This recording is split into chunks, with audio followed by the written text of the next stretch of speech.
boss. You got money.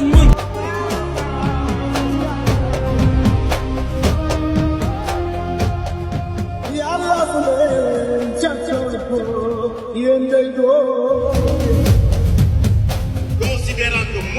Ousmane Sonko ayant recueilli la majorité absolue des suffrages exprimés, il y a lieu de le déclarer élu président du parti Pastef les Patriotes pour un mandat de 6 ans. Pour la première fois, les patriotes se réunissent en congrès. C'est le congrès historique. C'est notre élan décisif pour protéger la révolution citoyenne. Aujourd'hui, le parti entre dans une nouvelle séquence. Avec ce congrès, nous passons de l'opposition victorieuse à la force de proposition et d'action qui doit consolider notre projet de société. Nous ouvrons ensemble le chantier de notre organisation pour les années à venir. C'est un grand honneur pour nous de prendre part à ce moment historique. Les traigo un saludo del pueblo de Venezuela. Je vous transmets les salutations du peuple de Venezuela. La Mauritanie et le Sénégal sont liés par une histoire commune, une géographie partagée et des relations humaines profondes et anciennes.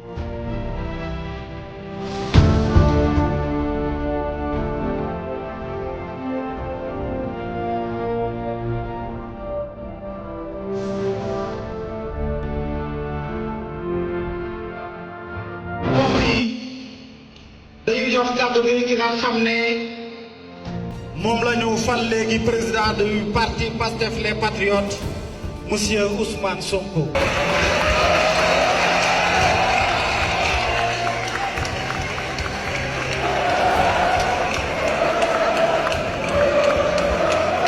Je veux d'abord vous remercier du fond du cœur pour la confiance renouvelée que vous venez de me témoigner en me reconduisant à la présidence de notre parti. Je mesure le poids de cette responsabilité puisque Pastef n'est pas un parti ordinaire dans le paysage sénégalais, dans le paysage africain et au-delà dans la perception mondiale. Et donc cette confiance n'est ni un privilège ni un honneur personnel. Elle est une charge, une responsabilité et une exigence de fidélité envers notre peuple, nos militants, nos martyrs et notre option panafricaniste et de solidarité internationale. Notre ambition est de bâtir un pays où le paysan vit dignement de la terre, où les ressources halieutiques sont préservées pour nos pêcheurs et où le génie de nos artisans et entrepreneurs patriotes transforme et crée la richesse sur place. Un Sénégal où le diplôme ne conduira plus à l'humiliation sociale, où l'école formera des citoyens confiants dans leur histoire et capables d'inventer leur avenir. Nous voulons un Sénégal où les femmes seront pleinement reconnues comme des forces centrales de la transformation nationale, où les jeunes auront accès au savoir et à la responsabilité, à la culture, au travail. Un Sénégal où l'administration servira le citoyen avec efficacité et dignité, où la justice inspirera confiance, où la corruption cessera d'être perçue comme une fatalité. Nous voulons enfin un Sénégal réconcilié avec lui-même, fier de ses langues, de ses cultures, de ses spiritualités et de son histoire. Un Sénégal capable de dialoguer avec le monde sans se renier, de coopérer sans se soumettre et d'avancer vers l'avenir sans tourner le dos à l'Afrique. Nous sommes à un tournant de l'histoire. Les générations futures nous demanderont si nous avons eu le courage d'aller jusqu'au bout. Oui, et nous le demanderons. Les générations actuelles nous le demandent déjà. ñi la bëgg te gëm te la raw ñi la safoo mu daw ñun yaay sunu tiital sang yaaram ñi la bëgg te gëm te la raw ñi la safoo mu daw ñun yaay sunu tiital sang yaaram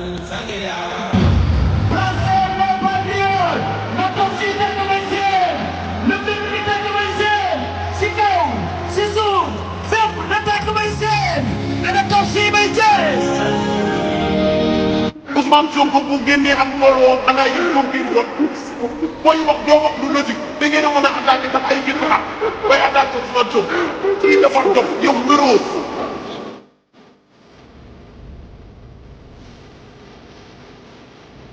wala ku neex a bëgg ngoogu da nga koy bëgg te doo am gàcce ci moom barki alxuraan du def lu ay noonam di réewee te moom du def lu ay fansam yi musée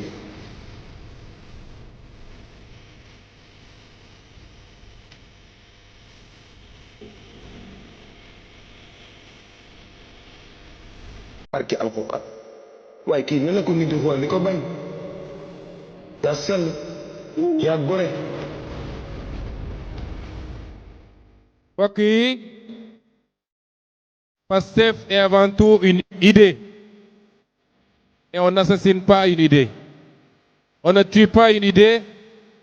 li nga xam ne pas-pas la nekk ci xolu nit ñi seeni xalaat di ko jëmmal loolu kenn mënu ko suul wax jey bëri pexe yey bëri waaye lu ñu def rek mu yokk doole Pastef. Parce que Pastef, c'est plus qu'un parti politique. C'est une idée mouvante. C'est une doctrine. C'est une conviction forte qui bat dans le cœur de millions de Sénégalais, de la majorité des Sénégalais, mais qui aujourd'hui transcende les frontières du Sénégal pour battre dans les cœurs de millions d'Africains. C'est ça Pastef. moo tax kenn mënu koo pexel cooley bëri pexe yi bëri waaye kenn mënul fexe ba suul Pastef. Pastef c'est le don de soi pour la patrie moo tax lii ngeen def mennum Pastef moo ko mën ci géewu Sénégal lii ngeen def néew na ko mën a def ci géew politique Afrique wala àdduna. mbokk wi idée yooyu ak conviction boobu tey mooy wéyal yoonam dañu war a xam ni révolution boo gis dafa am yoon bu muy jaar ku wax yoon nag gis léeg-léeg xam ne ci léeg-léeg nga fekk ci benn obstacle léeg-léeg sax nga fekk ci loo xam ne faw nga wiiri génnaat fa nga bëgg a génn waaye li am solo mooy à la fin du voyage que l'objectif soit atteint. Et nous sommes dans ce voyage. Kon damay njëkk a gërëm, vous me permettrez avant tout de remercier tous nos autres étrangers, dont certains sont encore à Dakar, certains sont ici dans ce stade, de les remercier d'avoir fait le déplacement pour venir répondre à l'appel de Pastef.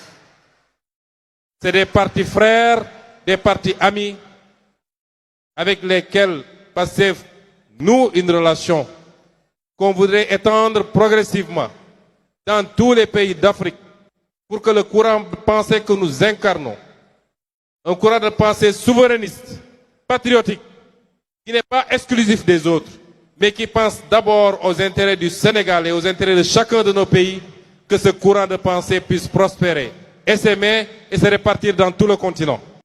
Chers représentants de vos partis respectifs, permettez-moi au nom de Pastef, dont vous voyez une illustration aujourd'hui, de vous dire merci et de vous souhaiter un bon retour chez vous.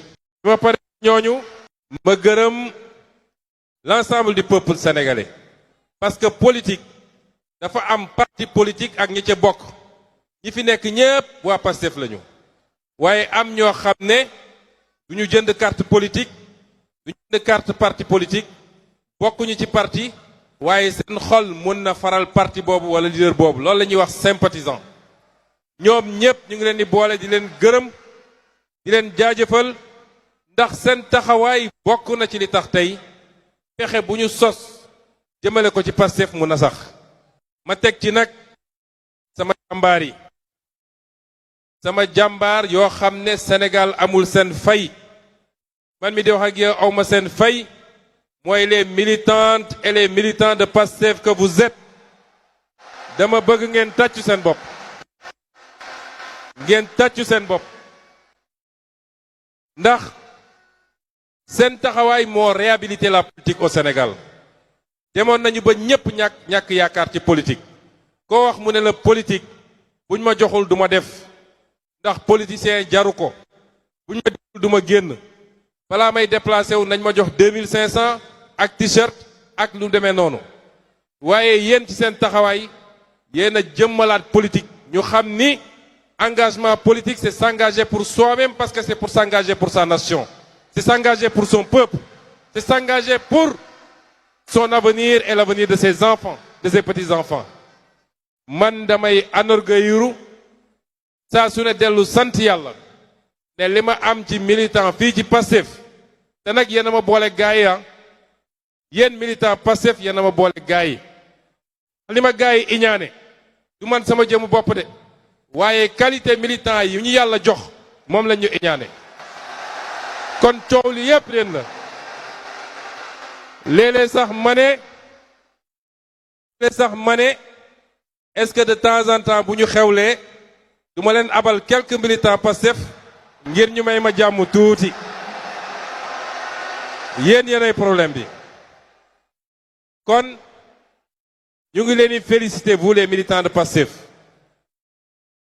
commencez ko par les 533 sections communales yi nga xam ne teew si nañu ñoo jox congrès bi sa forme institutionnelle bawoo ci fépp ci Sénégal ak les cellules yi nga xam ne ñooyu diaspora bi ñoom laay jiital ci ngërëm gi di leen féliciter teg ci nag mboolem seen militants yi coordination départementale yi section communale yi les cellules dans tous les quartiers dans tous les villages du Sénégal ñi nga xam ne ñoo nekk au niveau central le bureau politique le conseil national le COMEX les secrétariats ñoom ñépp seen taxawaay rafet na c'est vous qui faites Pastef c'est vous qui faites la fierté de Pastef kon ñu ngi leen di gërëm leen wax ni nag ñun dañ ñoo yeewi ñun ak yéen désormais weer wu ne semaine bu ne ak suñuy programme politique le PROS est de retour parmi vous et le Sénégal va trembler parce que réew mi ñun ñoo ko moom politiquement ñu ngi leen di gërëm leen sant